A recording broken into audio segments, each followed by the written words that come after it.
This is going to be my review of Batman Gotham by Gaslight, the latest DC animated film. And this is based off of the one-shot comic that pretty much kicked off the Elseworlds line, that also, of course, gave us Batman The Dark Knight Returns, and, of course, Superman Red Son, and, a lot of other famous Elseworld stories.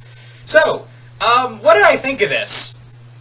It's kind of like the same thing with, it's kind of hard to make a whole movie around a 48-page comic, let alone an hour and 14-minute one.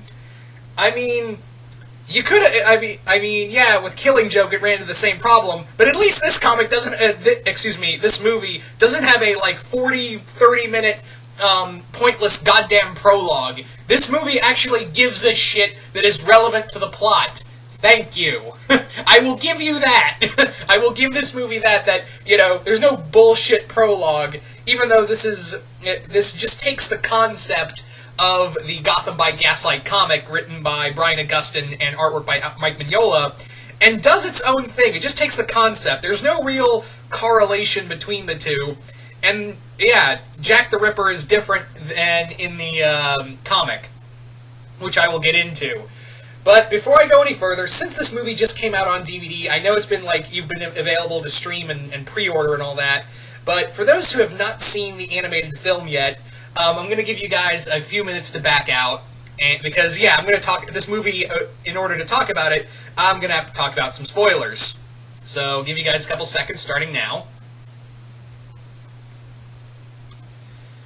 Okay, here's my review of Batman Gotham by Gaslight. What did I think? It's not terrible. And considering that's a compliment, all things considered with the recent line of DC animated films we've been getting, it's especially better than, Batman and Harley Quinn. Oh my god, you want to know why I didn't do a fucking review of that movie? Because it was goddamn bullshit. That movie... Oh my god, I would not be shocked if Kevin Conroy was like, I really don't, after this and Killing Joke, I would not be shocked if Kevin Conroy was like, yeah, I don't want to do another Batman animated film after, Batman and Harley Quinn and how that went out, because farting Harley, that is all I have to say. Also, like I said, there's no, even though this is based off of a one-shot, at least, like I said, there's nothing really pointless to it, everything has a story, so I will give it that. The animation, obviously, they can't copy Mike Mignola. I mean, the closest I've ever seen Mike Mignola's art copied is in the Hellboy animated films. And even then, that can be a stretch, but back when it was a lot more admirable. They've just been using the same animation style, and even some really terrible-ass CGI animation in the place of where they could have easily done 2D. There's a horse-drawn carriage multiple times you see in here, and I'm like, you could have just done that in 2D, because this is really bad CGI in 2D, and that was not even necessary. It is nice to see Bruce Greenwood in here as Batman, and this is going to sound really weird. The weird thing I found about this movie is that Bruce Greenwood, while he's still really good as Batman, his Bruce Wayne is just kind of boring. And I understand, yeah, there's a dichotomy that, obviously Bruce Wayne can't be Batman 24/7, he can't use that voice, but for some reason he just sounded really I don't know what the voice direction was for Bruce Wayne, but he just sounded very monotone. But when the real acting went into the Batman role, then it did the Bruce Wayne part, if that makes any sense. Yeah, like I've been saying, and several other people have been saying, should Kevin Conroy ever retire from being the voice of Batman, just get Bruce Greenwood. It's like I said, I was actually really excited. I was actually like, oh my god, Bruce Greenwood's back as Batman? Holy shit! That was one of the main things that got me really interested in this film, was having Bruce Greenwood to voice Batman again, which we haven't had since Young Justice, which I'm hoping also he'll come back for Young Justice Season 3. Obviously, a lot of you guys know that Greenwood started his Batman role stuff in Under the Red Hood. And so, like I said, it was nice to see him in here, but for some reason I was feeling his Batman, wasn't feeling the Bruce Wayne. I don't know, maybe it was just the voice direction. Jennifer Carpenter as Catwoman, she's fine. At least they give her stuff to do. She did pretty good work. In fact, this has been probably one of the better roles in here. Like I said, if you guys remember when I was talking about the Killing Joke animated film, it was like no one gave zero fucks other than Mark Hamill for that movie in terms of voice acting. Even then, like there was zero voice direction, I felt. So it was actually nice to have a Batman film with actually some voice direction in here. Like, at least people are giving effort. Not good effort in some cases, but there is some good effort. There is some effort put into these voice roles for the most part. So thank fucking God for that.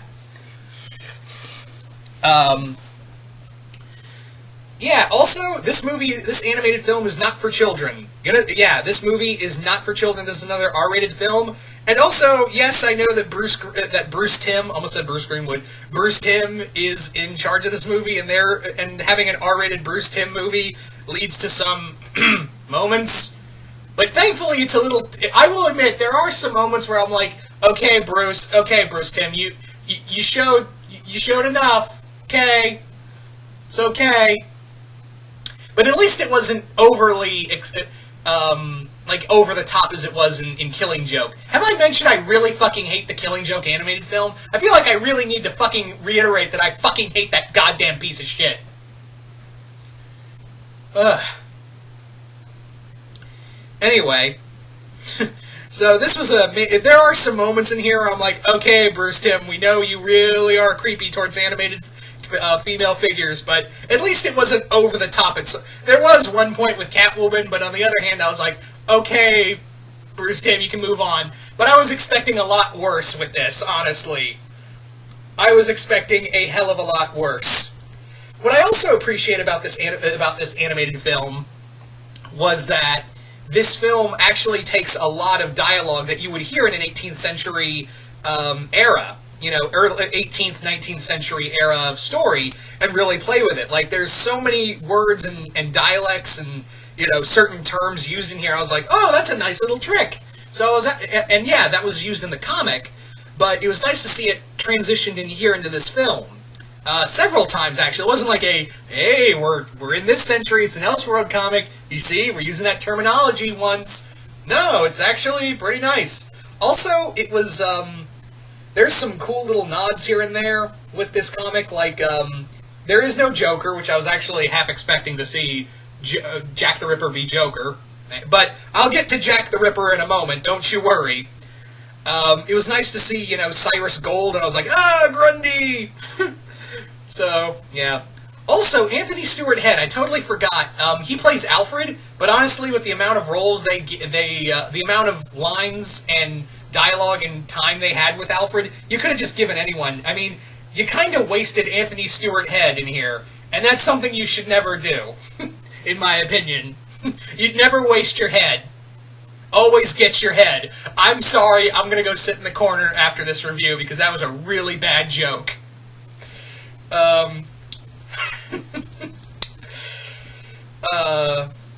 Anywho, so, like I said, some good terminology in here, that was always nice. They called, Hugo Strange an alienist. That was a nice little term. That's a term that was used for those with who studied people with mental health, because they considered them alien to their true selves, so hence, psychiatrics were called, alienists. Which is funny, because, yeah, we do have the Alienist now going on TNT. Good show, you should check it out. Just a little recommendation for you. So let's talk a bit about the reveal of Jack the Ripper. Now, if you've read the comic, you would know that it's Bruce Wayne's quote-unquote uncle, who's more like his godfather and friend of the family, who was like, who really hated Martha Wayne. It's a big thing. I'll probably I've reviewed the comic before, but I'll probably re-review it again just because of this movie. But in here, it's Jim Gordon. Yeah, I'm not bullshitting you. Jim Gordon is Jack the Ripper in this movie.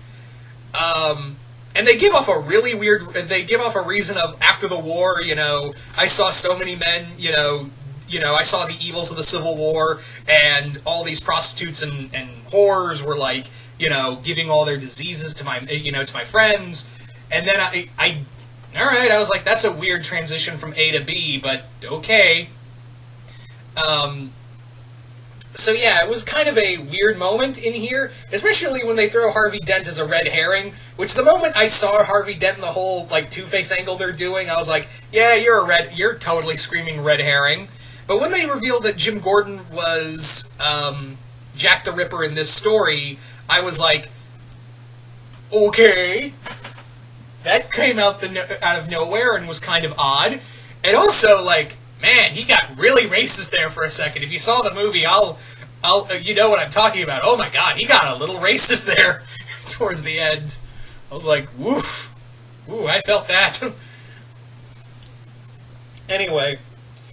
But yeah, it's also kind of weird. There's also, I don't know, maybe if I didn't pick up on it, but when they're talking about Jack the Ripper early on, they're acting like the killings in in Whitechapel in London didn't happen. Like, at the start, they're like talking about, oh, he calls himself the Ripper and all that, Jack the Ripper and all that. I'm like, yeah, but you guys should know about that because, you know, his victim, you know, the 5 people he killed in London, that should have been a big thing that even got into the U.S. And you should have talked about, you know, you guys would probably know about that. So, yeah, what's the problem here?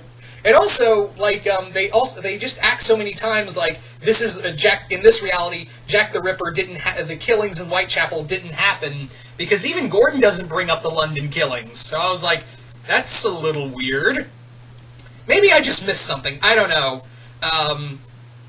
Maybe I just missed something. If anyone caught something, I don't know. I know there was, like, when Batman goes into his lair, into Gordon's lair under the staircase in his house, you see all these news clippings. But even then, you could say, oh, these were just killings in Gotham he did. So yeah, like I said, there was no record. It almost looked like, yeah, they were just not doing the Whitechapel killings. And again, I know it's an alternate universe thing, but at least, you know, give us that, you know, give us some clarity for those who do not know Jack the Ripper. I mean, yeah, a lot of people know that person, that historical figure by name, but a lot of people don't know what he did precisely. So a little historical background would have been appreciated. I don't know. Maybe I'm just a stickler for history. Maybe that's just me. I don't know. The fight sequences were actually well done for the animation given. The fight sequences, especially between Batman and Jack and the Ripper, that was really good. Those were really good. Every time Batman and Jack fought, I was like, oh, damn, this is where the budget went, huh? There's also, like I said, everything feels like it needs to be here. There are some points that slow down, but it's more of character building, which, thank God for that, because, yeah, I haven't seen a lot of character building in these DC animated films in a long time. So I was actually really happy to see it. Also, I really enjoyed, and maybe it's just me who thought this, but I really enjoyed the reference to the other Batman Elseworld story called Batman Houdini Devil's Workshop, which is actually a really neat It doesn't really tie into,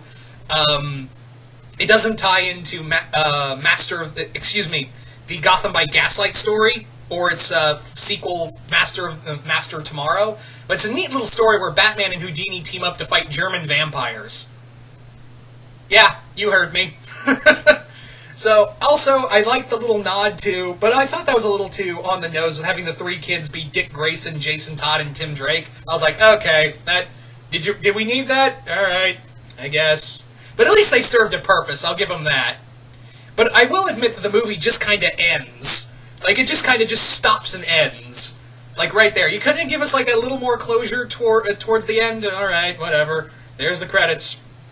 All in all, decent film. I don't know if I'd say it's one of the best DC animated films, but it's definitely been better than the ones we've been getting as of late. Maybe the Suicide Squad movie will have some effort into it. If there was actual... Because I'm really happy there was effort put into this movie. So, yeah. And also, if you enjoyed the Killing Joke animated film, that's totally fine. No, I have no problem with that. If you did enjoy it, no ill will against you, honestly. But yeah, I'm just happy that this actually got some effort, because I was like, how are you going to do a 48-page comic and make it work? But anyway, you guys tell me in the comments below, what did you think of Gotham by Gaslight? Did you guys like it? Did you guys hate it? Comment below, let me know. Once again, hope you all enjoyed this, and I will see you guys later.